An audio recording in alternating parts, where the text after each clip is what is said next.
India, MHP day with the Doctor of Something, if I go to the they live the amount of English now. Saturday, India, Korean,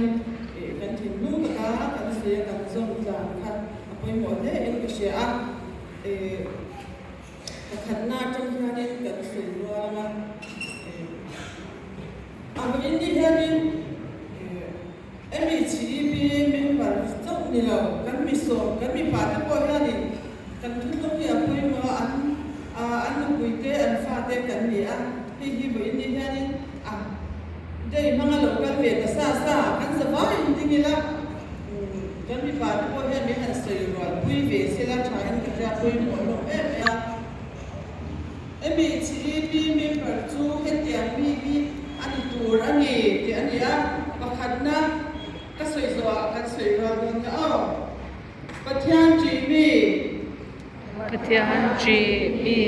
panina mani thunun theimi Mani in tunun thai mi Pathum na thudik ngai na le chantlat mi thudik ngai na le chantlat mi Kalina bihoi hom mi hoi ho ngai tho in ngai thlom dei ma le chongkai dei ma le changkai pangana pang kutlang chat na ngai to mi kutlang chat na ngai to mi parukna zu le thil ti le zora zorkonga zu le thil ti le zorkonga intiar filim le ngai tlomi intiar filim le in ngai tlomi pastarina mani in tawdel tummi mani in tawdel tummi Kariatna bipat meichat na in sum thei mi bat mai chiat na in sum thei Pakwana rol ban lo le ram tui le lo te rol ban lo le ram tui lei lo te lei nat ne te ya chom dol pe mi lei nat na ya chom dol pai mi le chuak le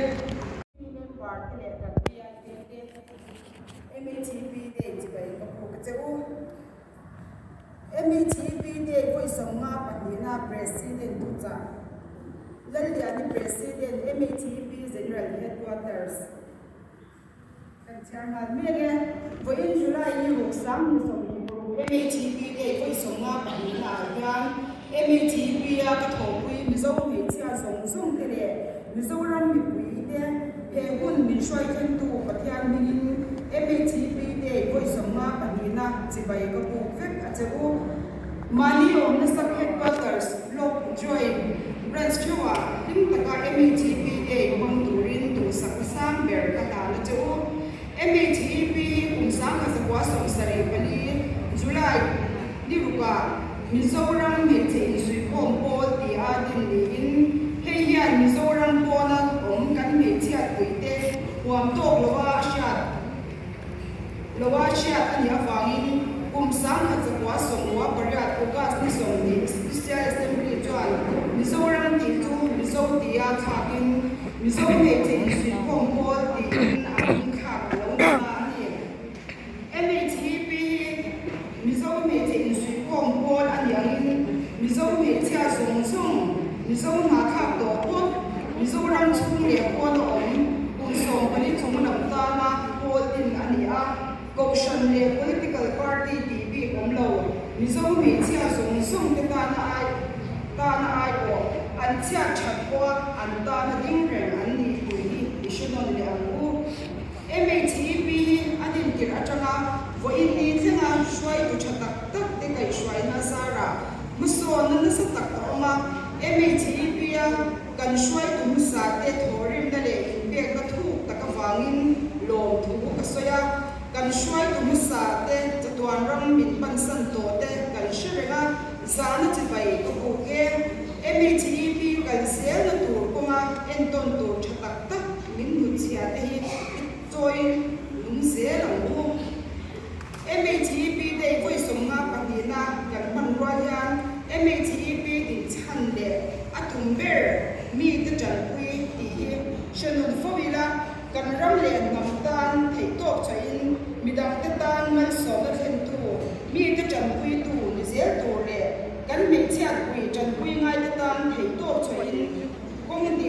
mu tu le chom do tu in ze ram lu tin MHEP kum kwan dik na le rin om na joy nun ani ang takin mi ten kan nu na an mu the na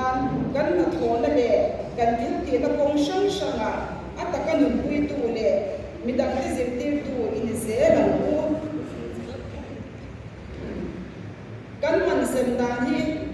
kan man sem dan a hian dik to lo le fel hel tam tak soi tu a om chewin ka sia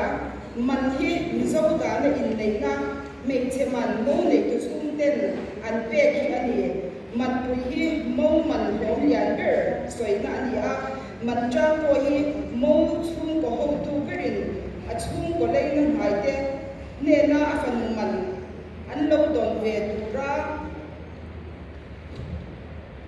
ati ape ki ani man cha nei tu te chu anwaya mi zo nam dan sam ni le paruka chu angin pakhat na sum mashwai pani na sum fang pathun na kwa pusum pani na palal pangana ni ar paruk na nau kwa kwan le palal man hi ka kalak ti zauna na man chin ani nu man hi kan mang dik lo fawa nula pasal nei to kha anu le apa in chene mo in nei lo an ni in ashing tu dik takin alo shin ha man chu nu man kan ti nu man tek a cheni na te ko ka an ei to ra ni ashing tu ni lo in nu man an ei thiang lo man ei tu ming thua hi film kurin adik tak chau ti sham chi ila kan man sen dan ti po mi zo customary law in asoi ang hi zom sham ila mi dang te shin tu ni turin ka cha du che ko ani ole tu mu na ngai to chuan tu mi zo mi chia te din mun a chu to me ma mi chia te so ka ra le ko shana din mun poi mo tak tak kan chang chau na sa ta he me ya heng te awangin kalom em ani MHEP te chak so ka kan kal sel theinan in it sing na te in errel na te le in thing na te ban sanin tumha aya na se le swalin I chang hwalila kan chan hwal thiam chuan chak so kin ma kan so nge yang chan hwal ki chak na ani si a kan sha chawangin MHEP te chuan no pang chan hai en kol tu nei lo te tang an che le tur mai te run zemo ko ka kan le ya heng no pang te hian an mani en kol tu tur ei le in le an sil feng te ngai tua phi tu tur an momo nang le ke hi an tan nu kan ni ti sha in I han chang le te ang u tin MHEP general headquarters chuan gut kha do na ko ma thei to pin ma ala me zela MHEP sub headquarters block join le Branston heng kan mala na te min thop that sia ka sha tin kalo ema heng kan mala na ate hian MHEP member song ten tha ho lawa min thop zel tur le kan thei na kong chawa ma la zel turin ka cha che wani ato pera chuan kan pathian le ka pathian dim rong bung so pathum chang ria ta in mai ton no lo chu tu ma eng ma basu ma ni mishing pui mai tu chuan dan chu azo fam kim to si a ti ani kha MHEP a ka tho pui mizoram chung le ko no ong song te in mai ton chewin kan ram le nam tan thei to chain ke I pen ho se kan ku MHEP vul ze ro se kan lo nge Amasai pakiya chalo se when ni yan tanen tri chawa citation bilang dombe kan cha yang masuk kan dom thei chu ki bok sia ite mai dona wil wa ro da la puma chori kan kwalian ho yan don nei ke kan la po ke se ani when ni ya mizo me chi ate in ro puile me India la Mejero Pita Man Laya Rani Lakshmi Bai Indira Gandhi tin British Prime Minister Margaret Thatcher te Iron Lady anti Kim te tin Israel Prime Minister Goldie Hawn ti te karilu ngai tuan ako chu tiang ang po chu nang ni wini lo ka ko ti ya kan tu so ni ti chiang rei pe ya tin be chia ni chu ko Israel lo ka le put la lo tu ma wini heng ya hun duang le hun tra min pe tu pathian chu ma hian rong tu an soi sa ila in pa ten in lu le pa ten ai soi ka ni ka lo hia ila lo hia ula chu ko ya ni nu ber in lim ni chu ni chu ko jong ni kan lim pa ani nang mani ya ni chu ko lim na le lim lo na hi ai ka ta ni lo hia ula pasal panau ngai sak man lawa phone lo ngai na bi ni i chu ko da chu ang lu kan ni ko a lo in ka ria in fa te inen ko tu te mi pa chu mi palu chu krishna ni ki ma se mi pa te ya nang ma ni in mat na in ma na kan nei sa ni ti ka lo pong in lo hia la present in pe pe se reng lo ba mangai na idon ai ba ka mangai na sai aum lo ni i lo hia la in hau ni kuwa lu ten dia tran pe ten di mani lama ro do na ni ti sit nu hi cha de chi lo an ni lo mai te chu wa chu ni me chi a chu aom ne jo kan ni in ti na chung chung ya in o ka ba ni ka ti chi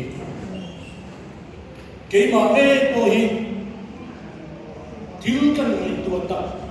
aya kan ngai to hi ka ri lu hi ta ma zo ko ni chu kan lu ti ai ko hi ka ti chi ta pa chang lo zo hi chi ni ka ya chu bang chu ni in pa chang zo ka ni mi pa te ai yen in ro pui zo ka ni tu na pe chu ni me mi pa te kan tu to mang lo chu sarkar officer han ka ni la me chia te dok tho officer an ni se me chia pe dok tho in ni ya chu bang chu ni chu te ni amaro chu ni chu tu lo la